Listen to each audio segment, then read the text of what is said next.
Welcome to Motivated to Lead podcast, helping you become a better leader. I'm your host, Mark Klingsheim. Hi, everyone. Thanks again for joining us for our podcast this week. My name is Mark Klingsheim with Symetis Partners. Each week, we interview leaders and they share lessons learned from their careers. Our goal is to help you become a better leader. And I encourage you, if you're new to our podcast, go back and listen to some of our previous guests. We've had some great guests over the last few years. This week, we're going to revisit a conversation that we had with John Milad. John is an investor. He has been a CEO, and he's been involved in healthcare innovation across the UK, Europe, and the US. And so he has some great experience leading companies through growth, as well as looking at leadership teams. Looking forward to today's conversation with John. And it's great to have John joining us. And John, we were just commenting, you've got probably one of the coolest backdrops that we've had for guests. Tell us where you're at, and we're going to talk about your story. Hey, thank you. Thank you for having me today. I'm joining in from my office at Downing in this right on the river of the city of London. So we're looking. What you see behind me is we're looking south across the river to the famous skyscraper, the Shard. Okay, yeah, it's very cool. So, I said before we started, that's not a virtual background like we see on Zoom so many times. So, John, we met about a week ago, and definitely looking forward to hearing your career story and a little bit about how you've gotten to where you are today. Great. Yeah, really happy to share that. It's been one thing I would say about my career story is it's one that would have been hard to forecast from the beginning to predict all of the twists and turns and pivots. So I don't know if there are lessons that can be drawn from that. I've certainly enjoyed the progression. I'd say one thing I've constantly done is I've pursued things that piqued my curiosity. I love complexity. I'm really interested in stuff that sits at the intersection of science, medicine, business, technology, and there's a lot of interesting things happening there. There are different ways of being involved, right, in that area, and that's probably been the commonality, and also just ambition. I like to do things that make a difference. I like to pursue things that are challenging and therefore rewarding when done right. Those are some of the commonalities, I suppose.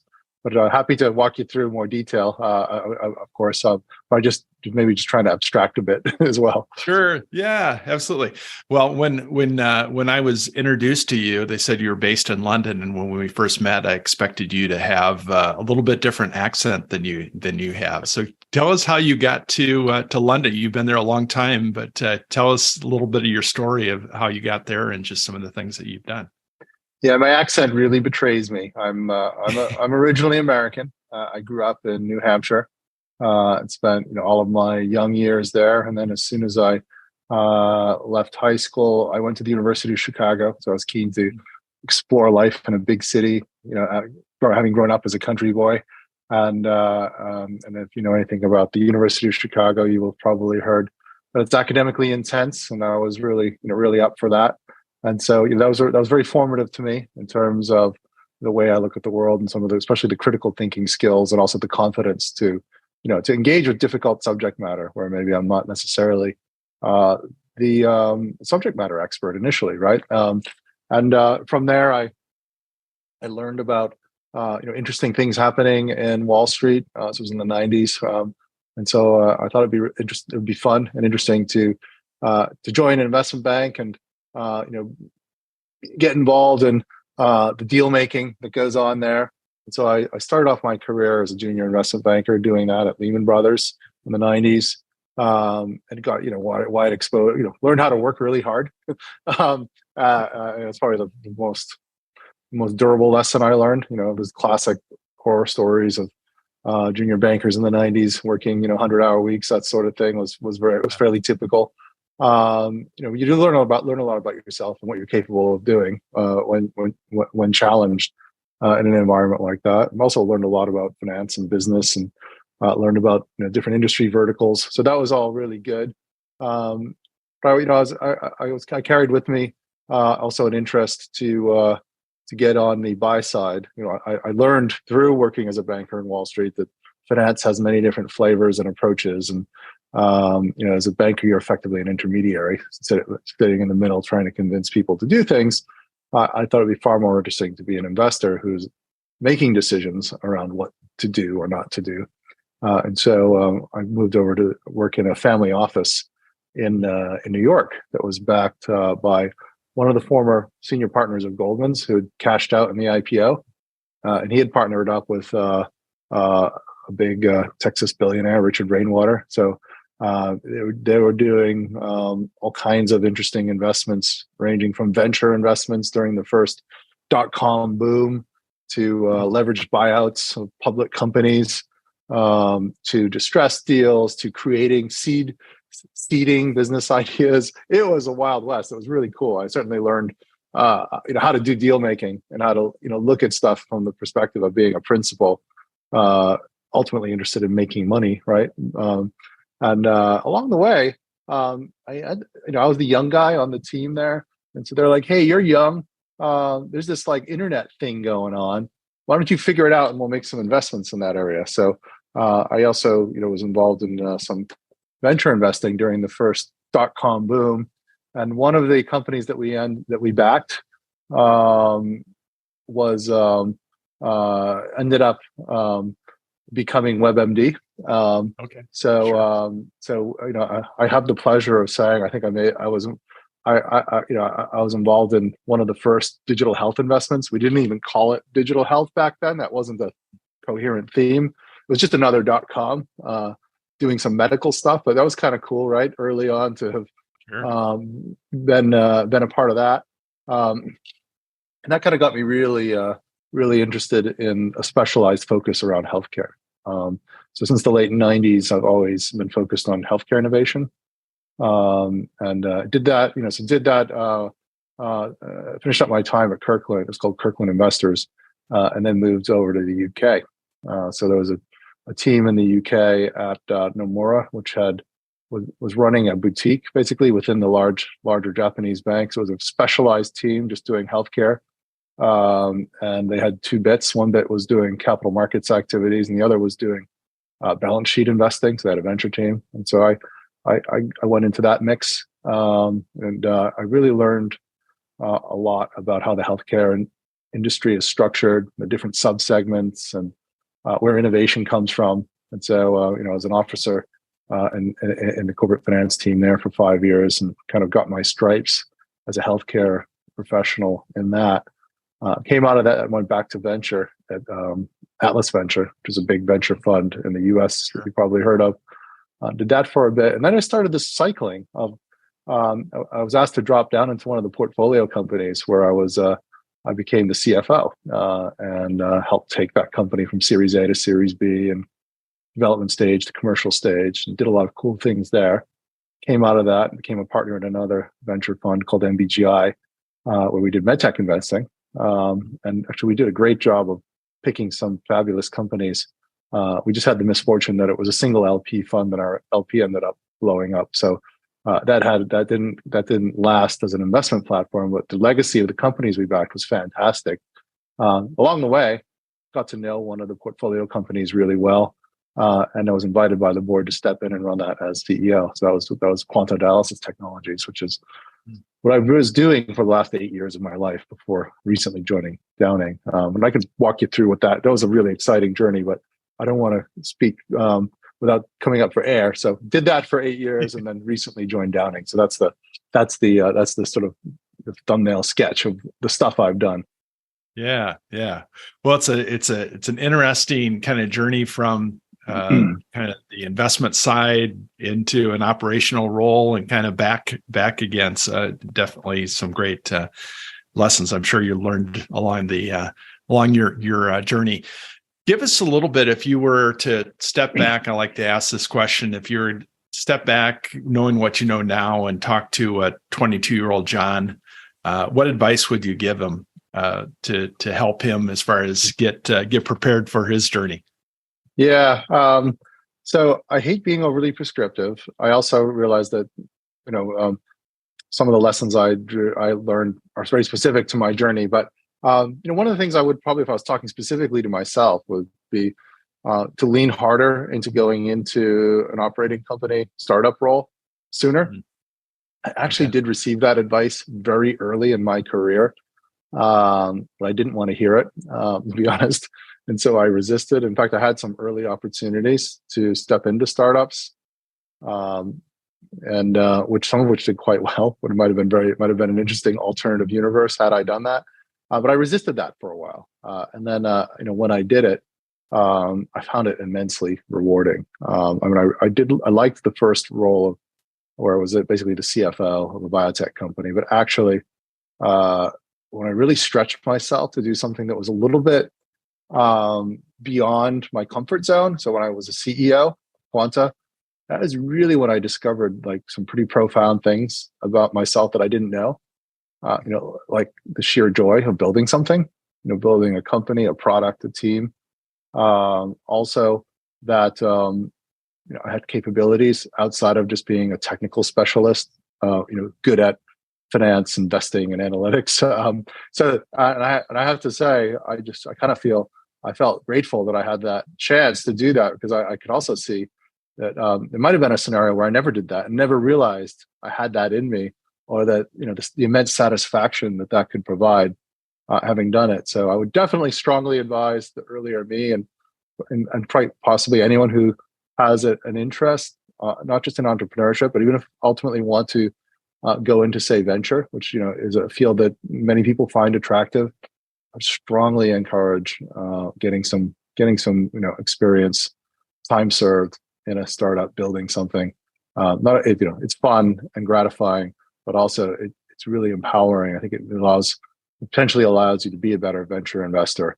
One of the things that really struck me is I recently read an article in Sifted, which is it's an online journal for venture in Europe, and the writers claim that fewer than 2% of venture professionals in Europe have any experience in a startup or operational role.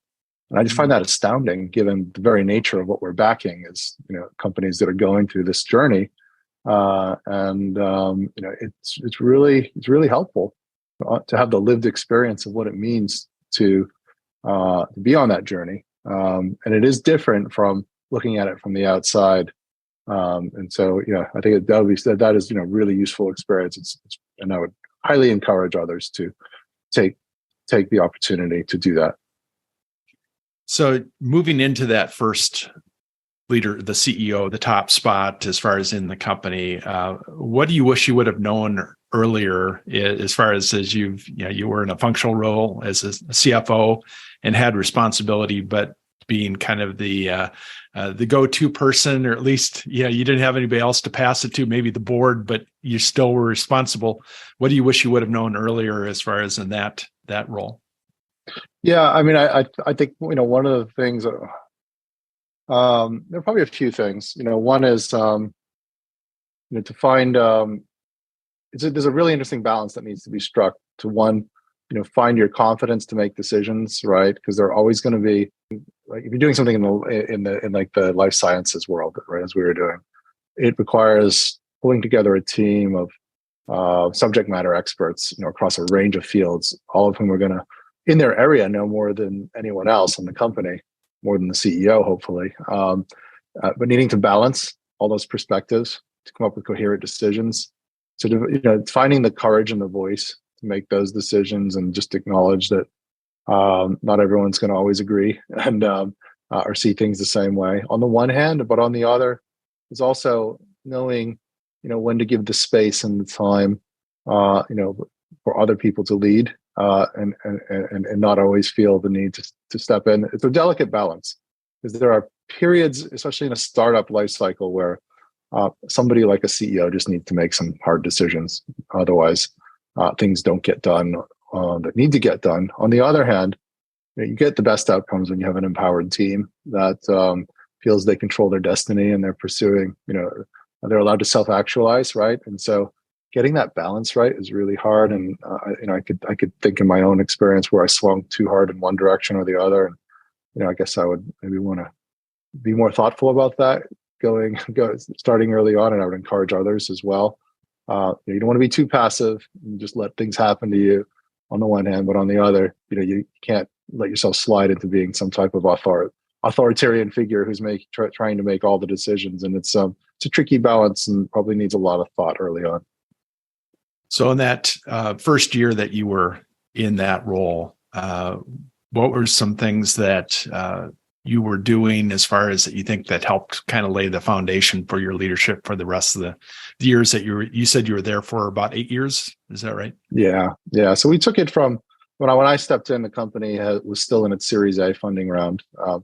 So I had been involved in putting together the Series A, right, as an investor. And so, and then the founding team kind of took over for a while, and then there was a need to bring in a different leadership style, and so I was invited to come in and do that.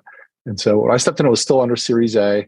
The product was still a concept. It was with some very early prototypes that really didn't represent a minimal viable product as much as proof of concept prototypes. There was a need to really step in and make some hard decisions about, like, well, what does an MD? What are we shooting for? How do we get something out? Because what's the right way of organizing ourselves to get that done? Do we have the right people, the right structure? There was a lot of stuff like that needed to be thought through early on, and some changes made. I also had the interesting challenge of needing to raise money. The Series A was running out as I'd stepped in, and so somehow getting that sorted out, right, and then getting to some type of product freeze, and so there was a lot of interesting challenges that year. But actually, it turned out it was a really tough start, actually, because we weren't exactly where we had hoped we were. But by the end of the year, we had got the product freeze, released something with the CE mark. So we got to we had something that we could test and show. We had raised our Series B, so we had raised a significant round of funding that gave us meaningful runway. We had restructured the team, so there were a lot of good things that by the end of the year had been put in place. That was very different from when we stepped in, and so that was a very heroic year, is what I would describe it as. And of course, I was still trying to figure out various aspects of the business. The people there were trying to figure out who is this crazy American, and can we trust him? So there was lots of stuff to do, right? But it was, looking back, it was a heroic period where great things were done under very challenging circumstances that laid some strong foundations. And and then from that, we were able to build. And what we ultimately got to was, I think when I came in, we had like 30 employees, and we had done a small Series A. And by the time I had left, we had over 200 employees. We had raised in total almost $400 million. We had elevated the profile of the business. We had developed this disruptive portable hemodialysis system, right? So we'd elevated the profile from this small, backwater UK to something that was like globally visible. We'd done our iterations on the product. So we had a second generation product that was the true MVP, and we had successfully launched that in the UK during COVID, which was really fun and challenging.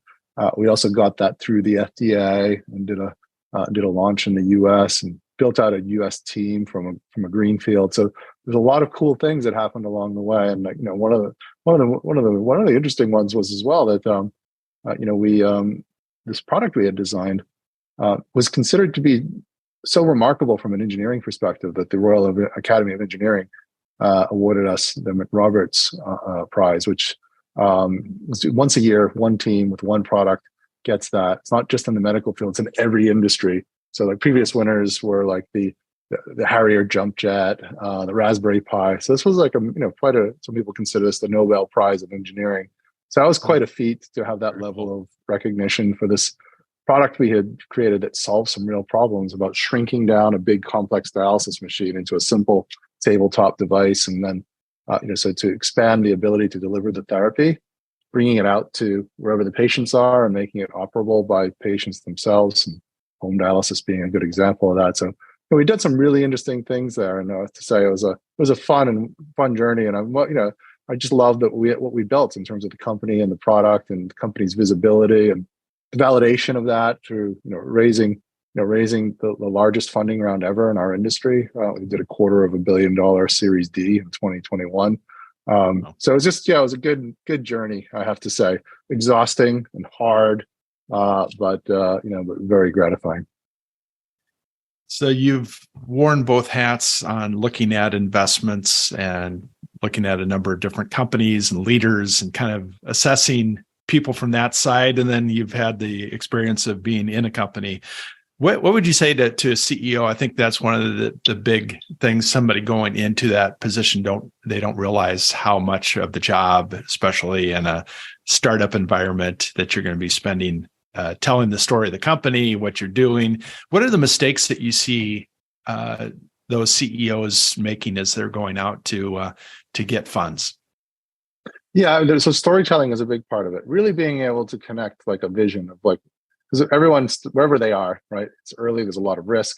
There's uncertainty. So being able to draw, like somehow take people on a journey from that to this is what the bright future is going to look like, and here are the challenges that we know we're going to have to navigate to get like being really able to compellingly tell that is a really, and so and not just doing it as like a dry technical presentation, but really.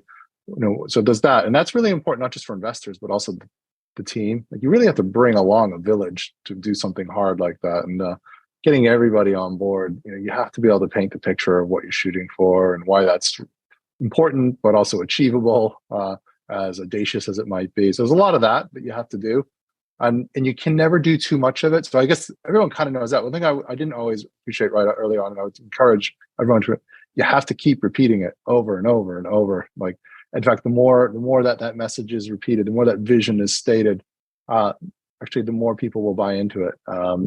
So there is something about that. Don't think that just saying it once in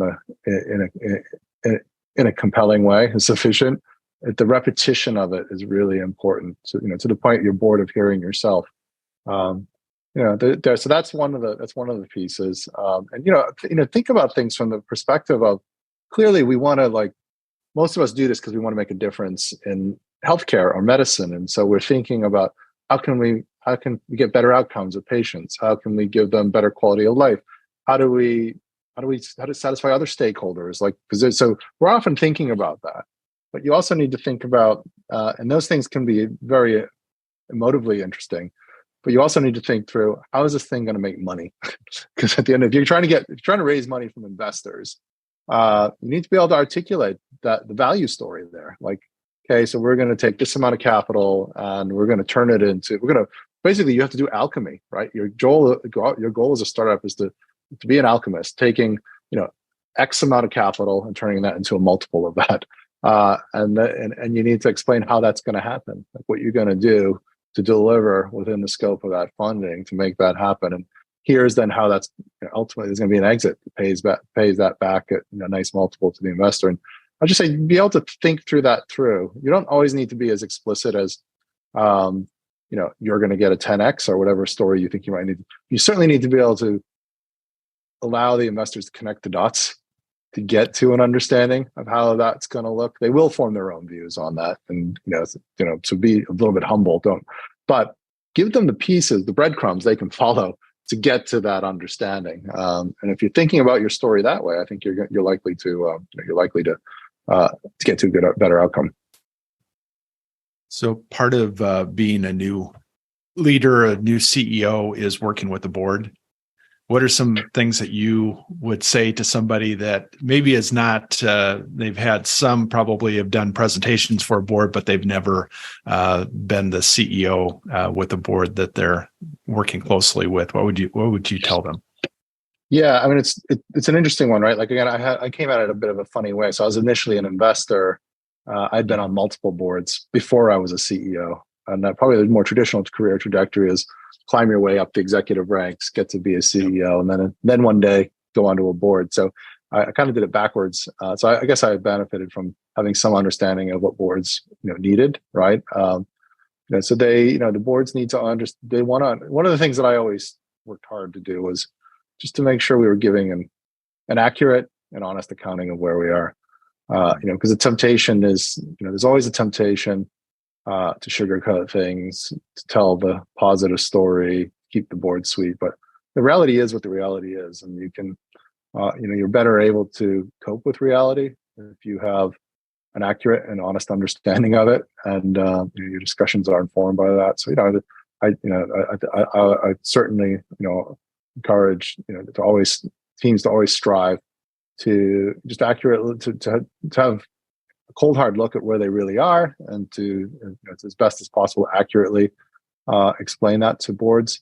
The other thing though is there's a translation layer. I mean, one of the things I learned by going from board level to company operator level is, as an operator, you're immersed in a level of detail by necessity to do your job that isn't always helpful, though, to say a board, right? So you have to also be able to abstract a lot of detail and complexity to something that's true but simpler sometimes, right? You have to know, like, you can't just convey all the information you have in a raw way to a board. You need to synthesize that, abstract it, and think it through, or decide what's really important and what's not so important.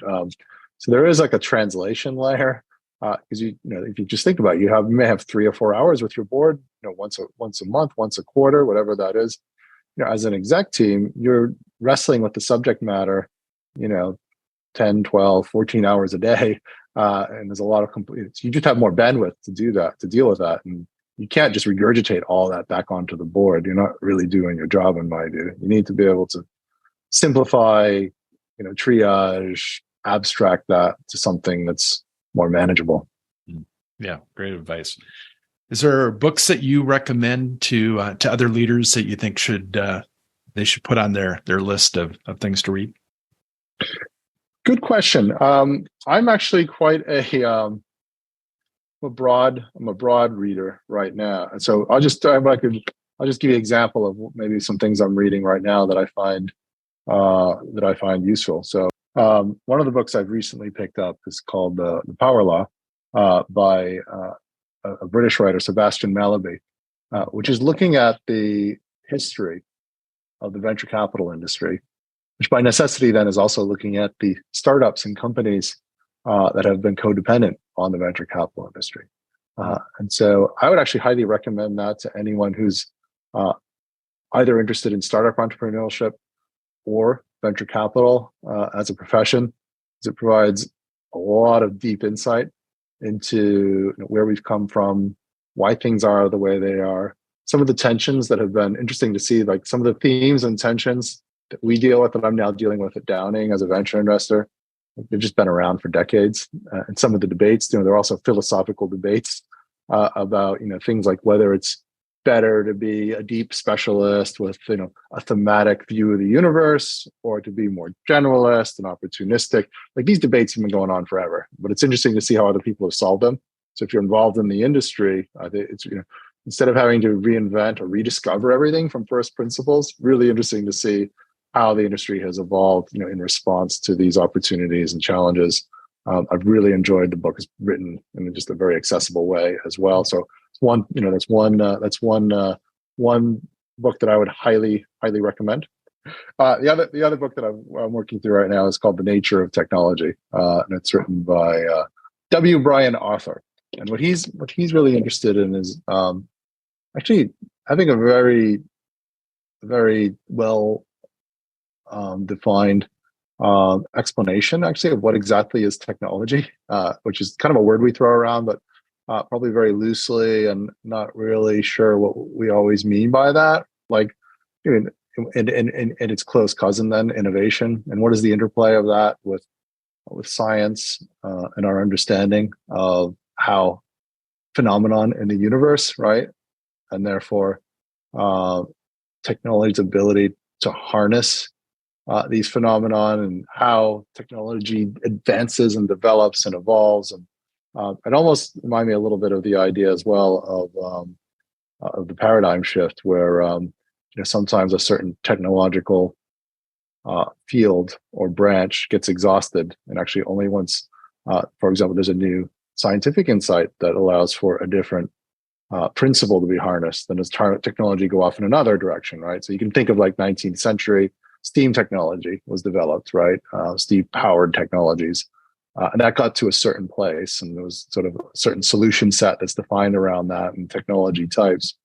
But until then, we understood other things, I don't think, internal combustion engine or electronics, right? There wasn't really much more you could do. And then once you understand these new phenomenon and harness them, that gives rise to all new technological fields, and then how that sort of tends to develop and evolve. I thought it was a really fascinating way of thinking about it, especially now, when one of the things that's pretty clear is the pace of technological change that we're experiencing now is just extraordinary. And there's an interplay between the technological change and the scientific knowledge that, so new technologies enable us to gain greater scientific understanding, which gives light to new phenomenon that can then underpin the development of new technologies. There's a really interesting feedback loop there, right? You can think about that in our field, in life sciences.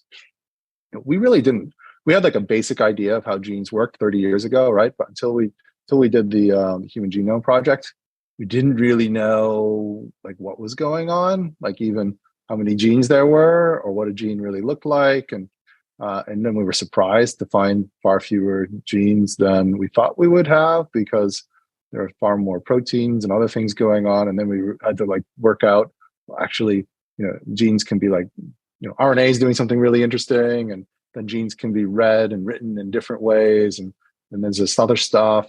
And now, if you think about when 20 years ago, I think it cost something like $10 million to sequence a single human genome, whereas now it's down to a few $100. Wow. And just think about that. It's like the reduction in cost is at like 10 to the fifth power or something like that, right? Is extraordinary. And therefore the knowledge that spawns, right? So that we're able to sequence all those genes, because we have the technology, the sequencers, and the ability to stitch those sequences together with the computational power and then analyze that and to understand what those different genes, it really is an interesting like feedback loop, right?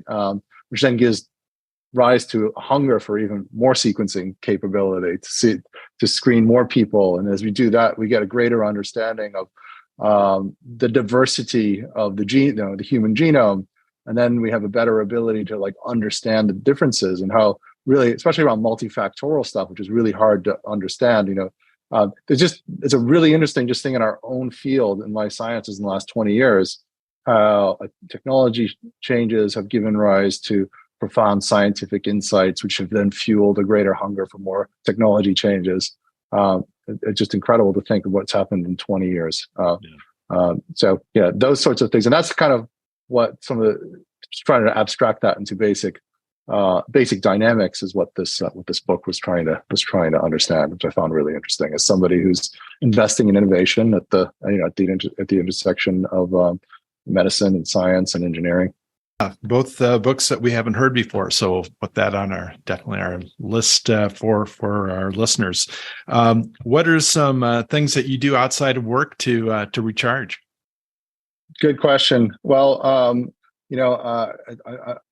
there's a part of me that loves adventure and going off and doing things out in the wilderness and traveling around the world. But the reality of my life right now is, I have a beautiful family. I'm a middle-aged guy, so a lot of that means is I've learned some new things. So I enjoy cooking at home. I enjoy gardening, country walks. So simpler, less exotic pleasures these days. Sure. I do enjoy reading, not just books on innovation and technology, but actually widely reading across many different fields. I do feel that kind of gives the raw intellectual diversity to then make interesting connections and to see things that maybe are beyond just my daily experience. So yeah, my interests these days are pretty quiet and humble, to be honest. What parting advice would you give a new or upcoming leader? Well, firstly, I would definitely encourage people to stretch themselves, right? So whenever I've been outside my comfort zone doing, that's when it's a bit of a cliche, but it's so true. That's where you grow. It's also where you have the opportunity to just discover something, maybe a little surprising, right?